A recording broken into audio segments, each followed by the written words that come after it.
Hey everyone, and welcome to day 6 of my 5-day water fast. Wow, what a journey it's been. What some ups, some downs, and everything else in between. So I woke up this morning feeling fantastic. I really did. Yesterday was an absolute breeze, and I now get it when people say, "Oh, day 4, even and day 5 of your fast, you're not hungry, you feel fine." And I did. I felt absolutely great yesterday. I didn't have that afternoon slump, which I talked about on day 4 and day 3, and I just felt really great. So wanted to just extend it because you might as well, right? I was feeling good, so had to go to the bank and do a bit of those boring things this morning, but scooted off and got all that wrapped up. Had a couple of meetings in town, and I just went to the gym to get my measurements, which I want to share with you in a moment. But yeah, something really important, and I'll put my measurements down the bottom actually. I might even pop that into another video because I didn't actually send the photos through, but I might even do that as we're chatting. Let's go through the benefits. So, what did I get from doing this? So I'm just going to list these out. So, I'll pop them in the bottom for you in the comment section here as well, because really, really important to be aware of what these are and what you can get out of doing it. It's not just about weight loss, okay? So, number one, stem cell reproduction or production in the first place. Now, that's not going to happen now. It doesn't happen when you're fasting, but as soon as you break your fast, especially when you break it the right way, introducing proteins, introducing fats, and then very, very gradually introducing a small amount of carbohydrates, that then just boosts your stem cell production enormously, and you get huge benefits from doing that, which I'll talk about when I get to the muscle side of things. Reduced blood pressure. My blood pressure has absolutely gone down. It always varies, but it's typically been around 10 points, both systolic and diastolic, which is significant in only a 6.5 day period. I think it's been, what, 125 hours or something. It's about 12:30 Monday morning now. So reduced insulin resistance, which is a big one for me. It's really difficult for people who are insulin resistant to lose weight, and they can force it by doing tons of exercise, but as soon as they stop or go back to not eating any type of sugar or carb which gets turned into sugar, they just put it back on again. So that's a huge one. Insulin resistance reduction. Loss of body fat's been significant. For my visceral fat, and I'll share more of that as we go on to the stats here. Autophagy, which is huge. It's that recycling, that up using of those damaged proteins or proteins, and not working proteins, older proteins, and damaged cells. So it's such an amazing way to help your immune system. It really helps you to prevent things like depression, diabetes, Alzheimer's, Parkinson's disease, dementia. That's really, really powerful, right? And we've all got cancer cells in us all the time. It's just when they start to aggregate, and that's when they form tumors. So for me, that's another big one to make sure I'm avoiding any of that aggregation and keeping all of those cells separate and at a minimum. Mental acuity and alertness. I've been on fire, telling dad jokes like you wouldn't believe, remembering things, and just stuff which normally I don't know whether any of you experience this, depending on how old you are, but it gets worse as you get older, and you think, well, why did I come into this room for, or what am I doing here, or okay, I'm sitting down to do this thing, but what was it? And even just things that you forget, you know the word, but you can't remember it at the time, but you remember it 2 hours later, whatever. But that's been really significant for me. Self-belief and confidence, and this is a big one that I think is often downplayed in the medical fraternity because it's not really a tangible or measurable stat, if you like, but just knowing that you can control your hunger, you can control your relationship with food. That's significant, right? Because most of us are held ransom, or we're slaves to the pantry and the kitchen and the supermarket and the fast food stores. It really is an addiction. It's a sugar addiction, which is just as powerful as any of the drug addictions out there. So that's been huge. Increased time. Oh my goodness. How much time do I spend every day? I mean, my wife's a phenomenal cook and does a vast majority of it. But because of my work and schedule, I just tend to make my own lunch and then I'll make my own snack in the afternoon, whatever. But just the time it takes to think about what you're going to eat, then prepare it, then eat it, and you've just saved yourself 2 or 3 hours a day, which you can then use for doing other things, which is fun too. Better sleep. My sleep, other than last night, but my sleep has been great. And even last night, just had to go to the toilet a few times because I did drink a lot of water yesterday. Even that, I still felt refreshed this morning. I was able to fall into an REM sleep quicker, which that's obviously where all the cell repair and rejuvenation occurs. So that was really beneficial. Improved skin health. Look, I've had so many people, even the teller at the bank, I got all my business accounts there, and she said, "Oh, have you been taking a skin lotion or something?" And it took me completely by surprise. And no, I'm too lazy to do that. But it really does improve your skin. So if that's something important for you, then yeah, I absolutely recommend it. Improved eyesight and function. I think I mentioned this a couple of days ago. I can look at things which were starting to get a little blurry before, and that fine print. It's actually improved a lot, which is really good. And feeling of calm, especially dealing with emotional or stressful situations.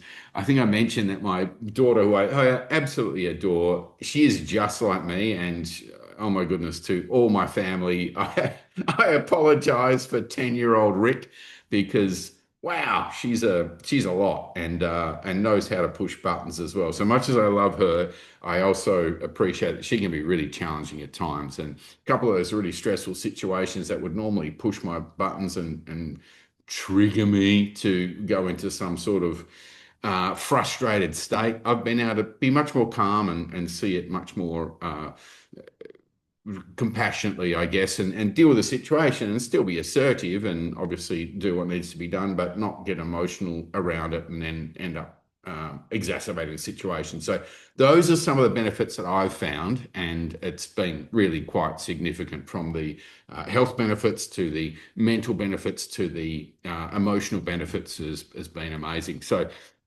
I will share this down the bottom. I'll put these photos down the bottom, but I just want to talk you through my results here. Now, I did this on Wednesday when I started the fast, and I'll just read these figures off to you. So my weight was 83.9 kilograms, my skeletal muscle mass was 38.8, and my body fat percentage is 18.1. So in all of those ranges, I'm just a bit over for muscle mass, which is not a bad thing, right on the sort of normal to just a bit over for weight for my height, 182 centimeters, and the same with body fat. Now, today, my measurement was 81.1 kilos, so 2.8 kilos I've lost in the last 6.5 days. Well, really 6 days, actually, 6 days. Skeletal muscle mass has dropped by zero point 0.8 of a kilo, and my body fat percentage has gone down by 17.1. Now, I've been saying this for 25 years. Do not trust the scales, because even though this is a body fat scale, it's a one of those you stand electrode shoots through your body. It's not just a bathroom scale. It cannot be accurate, or it's not telling us the whole picture, right? So if you looked at me before, and I'm not going to take my shirt off and take before and afters. That's not my gig. But there's a noticeable difference, not only in my body shape, but in the amount of fat that I'm carrying. Now, what this scale doesn't do, and what these measurements cannot tell you, oops, let me bring them in there, is how much visceral fat I've lost. This is measuring subcutaneous fat. So why I say this doesn't make sense is, 2.8 kilograms, well, 0.8's lost in muscle mass, and 1% of 83 is 8.3. So where's the other 1.2 kilos gone? Now, you could say it could be fluid loss. I doubt it, because I'm drinking, 4, 5, 6 liters of water a day because I'm not eating. So I don't think that's it. I believe that that's the visceral fat that's gone from that area. So, but again, I would not trust scales. The only scale I would trust, or measurement, would be hydrostatic weighing. when you put yourself in water and see the water displacement, and that will tell you much more accurately. Everything else, don't even do it, right? Do I feel bad? And look, weight's irrelevant, right? It's completely irrelevant. If I was 90 kilos, but I've got a rippling six pack, I look fantastic. I look like I'm 35 and I've got the energy of a 35-year-old, and everything, every bit of clothing fits brilliantly. Would I care about the scale? Would you? No, you wouldn't give a rat's, right? So let's forget about the weight. Let's think about how do we feel? How do we look? What's happening with our body in the other areas of measurements, because weight's just irrelevant. Just don't even talk to me about BMI and that sort of crap, because it is complete crap. It doesn't take into consideration genetics, body shapes, any of those things. Okay, so that's why I'm sort of sharing this stuff with a pinch of salt. My waist measurement has dropped by 2 sizes. That's a better measurement for me. So I was a 36, 36. I'm quite comfortable in the 32 right now, and the 33 is certainly a bit of space and room there. So that for me is a significant drop, and that's the one that I'm interested in because it is that visceral fat that I want to lose. So look, I'll post these down below, but actually, I don't even think I will because it really isn't irrelevant. I really don't want anyone to get hooked up on weight or the scales because they're just not relevant measures. They're completely unimportant. You wouldn't care if you got to the size you want to be, or the dress size that you want, or the belt size, or waist size, whatever it might be. So would I recommend fasting? Absolutely. Would I jump straight into a 7-day fast? Never. This is a gradual thing, right? Start off with skipping a breakfast, for instance. Then try and go as low carb as you can. Then maybe go what they call 16-8. So you don't eat for 16 hours, and then you eat all of your meals in an 8-hour period. But that'll be after 3 or 4 weeks of just skipping breakfast, right? This really needs to be gradual. Otherwise, you'll shock your system. You'll get flu-like symptoms when you do try to fast, and you'll make it really hard and you'll get exhausted and you'll think, oh, this is not for me, doesn't work. So you do have to gradually build up into it. Then after doing 18-6, you could do 16-8, you could do 18-6. So you fast for, it's called intermittent fasting, 18 hours you don't eat, and you just keep your 2 or 3 meals within that 6-hour gap, which is what I do most of the time. Then you can graduate to a 24-hour fast. Once you've done 2 or 3 or 4 of those, then you might do a 36-hour fast. Once you've done 3 or 4 or 5 of those, then you might do 3 days, 2, 3, 4 of those, and then you can go on to a longer fast. So it can be really gradual. And the fasts are for different things. If you're looking for weight loss, there's another doctor I didn't mention on there, but Dr. Mindy, who really specialize in fasting for women. So especially women who are pre and post menopause, or even right in the middle of it. So if that's you, then have a look at her stuff, Dr. Mindy. Just Google Dr. Mindy fasting, and you'll see a bunch of hers. And she really stresses that 36-hour fast for weight loss, perfect. That's what you're going to get, maximum fat burning at 36-hour mark. And leading up into that, basically sort of 24 to 36 hours is great. You can do that every week if you like, or once every 2 weeks. So depends on what you want to get out of your fast. So anyway, look, I'm gonna wrap this up now. Look, I'd love to answer any more questions you have. I'm a huge fan of fasting. As I said on my post yesterday, I wish that I'd have known this back when I owned my fitness facility, because I did have plenty of clients who were just stuck and they really didn't know how to move themselves past where they're at. Now, I've been preaching low carb for more than 20 years now. In fact, when I wrote my first book in 2002, Don't Diet, Fat Loss and Fitness the Isaac Way, and we got on TV for that. We're on Today Tonight, which is super fun.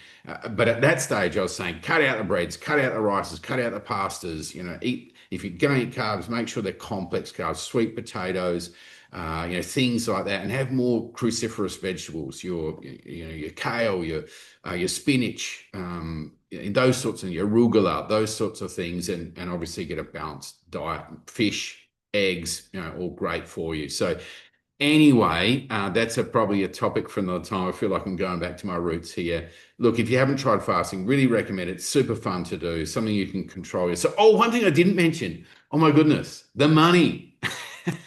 How much money do you save? Wow. It's crazy. Things are pretty cheap over here in Bali, but what isn't cheap is foreigner foods. You know, they are expensive as well as schooling, but everything else is pretty cheap. So I've saved a ton of cash just because I just haven't eaten. So meat, good meat, which is all we buy, is organic, is quite expensive over here. So my son's been loving it because he's been, eating mine and his portion. No, he hasn't. He's been doing great, but you do save a lot of money too. So that's the last benefit. All right. Well, it's been a pleasure, folks. I am going to switch back to sort of some more businessy posts in a little bit, but I am going to keep sharing a little bit about us. And in about at the end of this week, for any of you dog lovers, I'm going to share the first dog we rescued here, the beautiful baby Blackie, who's not baby Blackie anymore, but I'll share that story with you in about 4 or 5 days, Friday. All right. Take care, everyone. Bye now.